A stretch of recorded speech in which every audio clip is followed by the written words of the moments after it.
Two great mysteries dominate our lives, love and money. What is love is a question that has been endlessly explored in stories, songs, books, movies, and television. But the same cannot be said about the question, what is money? It's not surprising that monetary theory hasn't inspired any blockbuster movies, but it was not even mentioned at the schools most of us attended.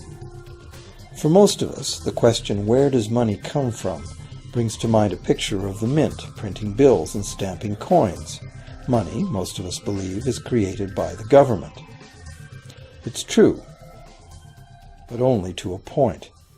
Those metal and paper symbols of value we usually think of as money are indeed produced by an agency of the federal government called the Mint.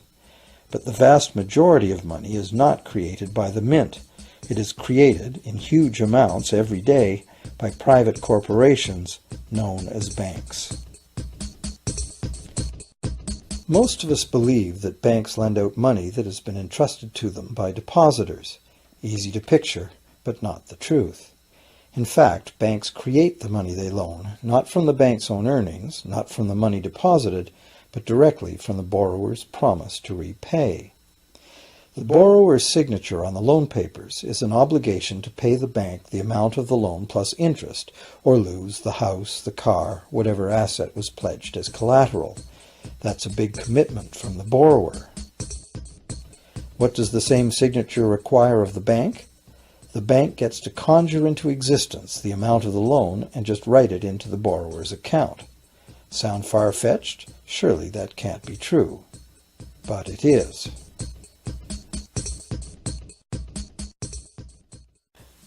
To demonstrate how this miracle of modern banking came about, consider this simple story, the goldsmith's tale. Once upon various times, pretty much anything was used as money. It just had to be portable, and enough people had to have faith that it could later be exchanged for things of real value, like food, clothing, and shelter. Shells, cocoa beans, pretty stones, even feathers have been used as money. Gold and silver were attractive, soft, and easy to work with, so some cultures became expert with these metals. Goldsmiths made trade much easier by casting coins, standardized units of these metals whose weight and purity was certified. Well, to protect his gold, the goldsmith needed a vault, and soon his fellow townsmen were knocking on his door, wanting to rent space to safeguard their own coins and valuables. Before long, the goldsmith was renting every shelf in the vault and earning a small income from his vault rental business. Years went by, and the goldsmith made an astute observation. Depositors rarely came in to remove their actual physical gold, and they never all came in at once. That was because the claim checks the goldsmith had written as receipts for the gold were being traded in the marketplace as if they were the gold itself. This paper money was far more convenient than heavy coins, and amounts could simply be written instead of laboriously counted one by one for each transaction. Meanwhile, the goldsmith had another business. He lent out his gold, charging interest. Well, as convenient claim check money came into acceptance, borrowers began asking for their loans in the form of these claim checks instead of the actual metal. As industry expanded, more and more people asked the goldsmith for loans. This gave the goldsmith an even better idea. He knew that very few of his depositors ever removed their actual gold, so the goldsmith figured he could easily get away with lending out claim checks against his depositors' gold, in addition to his own. As long as the loans were repaid, his depositors would be none the wiser and no worse off, and the goldsmith, now more banker than artisan, would make a far greater profit than he could by lending only his own gold. For years, the goldsmith secretly enjoyed a good income from the interest earned on everybody else's deposits. Now a prominent lender, he grew steadily richer than his fellow townsmen, and he flaunted it. Suspicions grew that he was spending his depositors' money. His depositors got together and threatened withdrawal of their gold if the goldsmith didn't come clean about his newfound wealth. Contrary to what one might expect, this did not turn out to be a disaster for the goldsmith. Despite the duplicity inherent in his scheme, his idea did work. The depositors had not lost anything. Their gold was all safe in the goldsmith's vault.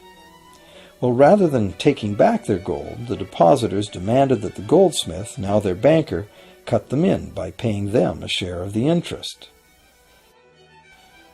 And that was the beginning of banking. The banker paid a low interest rate on deposits of other people's money that he then loaned out at a higher interest. The difference covered the bank's cost of operation and its profit.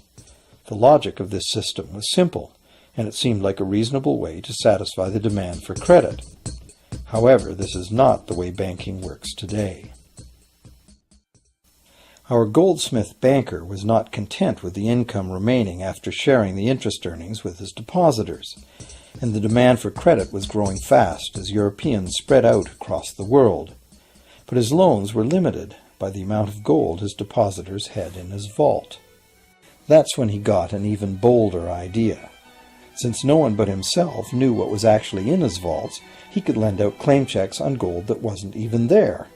As long as all the claim check holders didn't come to the vault at the same time and demand real gold, how would anyone find out? This new scheme worked very well, and the banker became enormously wealthy on the interest paid on gold that did not exist. The idea that the banker would just create money out of nothing was too outrageous to believe, so for a long time the thought did not occur to people. But the power to just invent money went to the banker's head, as you can well imagine.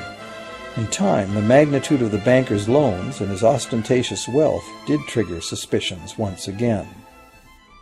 Some borrowers started to demand real gold instead of paper representations.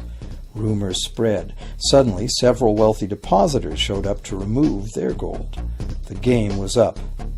A sea of claim check holders flooded the street outside the closed doors of the bank. Alas, the banker did not have enough gold and silver to redeem all the paper he had put into their hands. This is called a run on the bank, and it is what every banker dreads. This phenomenon of a run on the bank ruined individual banks and, not surprisingly, damaged public confidence in all bankers. It would have been straightforward to outlaw the practice of creating money from nothing. But the large volumes of credit the bankers were offering had become essential to the success of European commercial expansion, so instead the practice was legalized and regulated.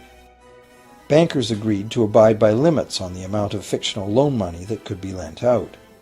The limit would still be a number much larger than the actual value of gold and silver in the vault.